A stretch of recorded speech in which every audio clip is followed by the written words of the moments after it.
Bismillahirrahmanirrahim. Assalamualaikum warahmatullahi wabarakatuh. Perkenalkan, nama saya Andris Jawadi Dayat dari kelas 2 Penyas, NPM 192191046.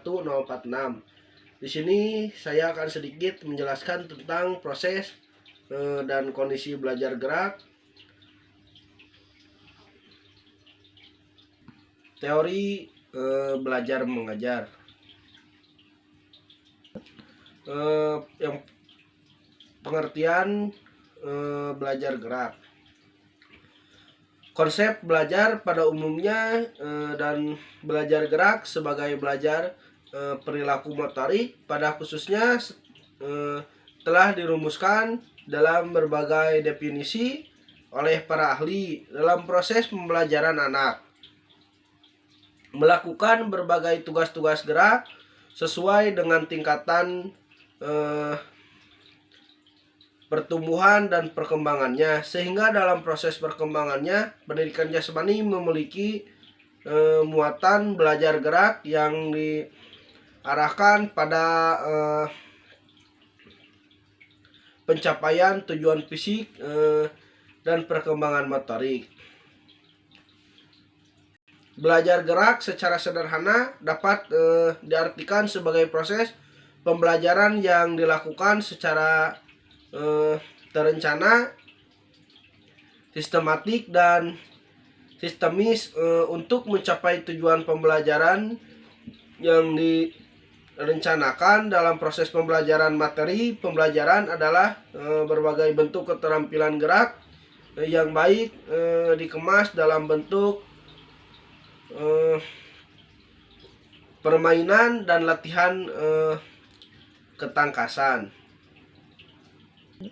Yang selanjutnya adalah membagi tahap belajar motorik dalam pembelajaran beberapa tahap, yaitu yang pertama adalah tahap pembentukan rencana, yang kedua adalah tahap latihan, yang ketiga adalah tahap pelaksanaan,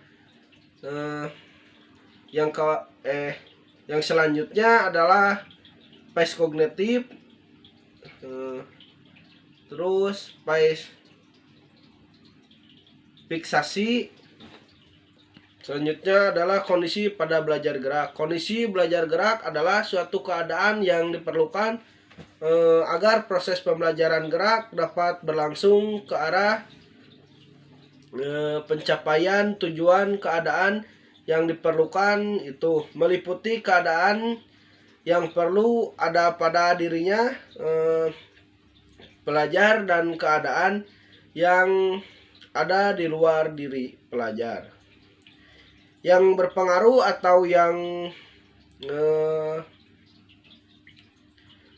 terkenakan pada diri pelajar. Kondisi belajar gerak meliputi kondisi internal dan kondisi eksternal yang masing-masing meliputi beberapa kondisi. Yang pertama adalah kondisi internal, di mana kondisi internal adalah keadaan pada diri pelajar yang diperlukan selama proses belajar berlangsung. Selama proses belajar bergerak, pelajar perlu berusaha meningkatkan bentuk bagian-bagian gerakan yang dipelajari. Berusaha meningkatkan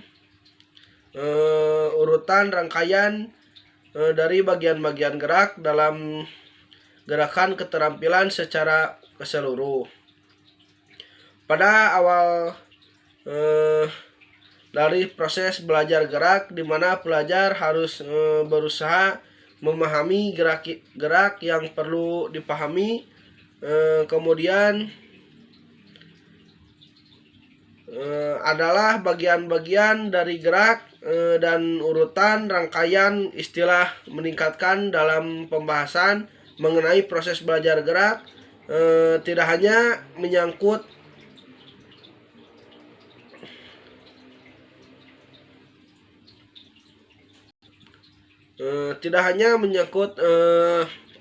ingatan kognitif, tetapi juga menyangkut ingatan gerak. Yang dimaksud ingatan gerak adalah kemampuan melakukan kembali gerakan-gerakan yang pernah bisa dilakukan. Yang kedua adalah kondisi eksternal. Kondisi eksternal adalah dalam belajar gerak adalah keadaan luar dari belajar yang mempengaruhi proses belajarnya. Kondisi internal yang utama dalam belajar gerak adalah berbentuk stimulus yang diberikan oleh guru atau pelatih. Stimulus tersebut diberikan dalam bentuk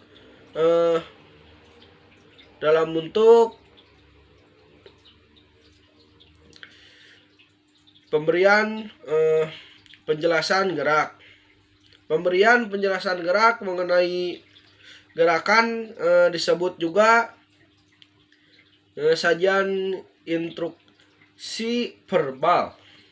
Guru secara singkat dan jelas dengan mengutamakan kata-kata yang sederhana agar murid mudah mengerti. Hal-hal yang penting dan yang tak perlu dijelaskan adalah mengenai unsur-unsur bentuk gerakan dan kunci cara melakukan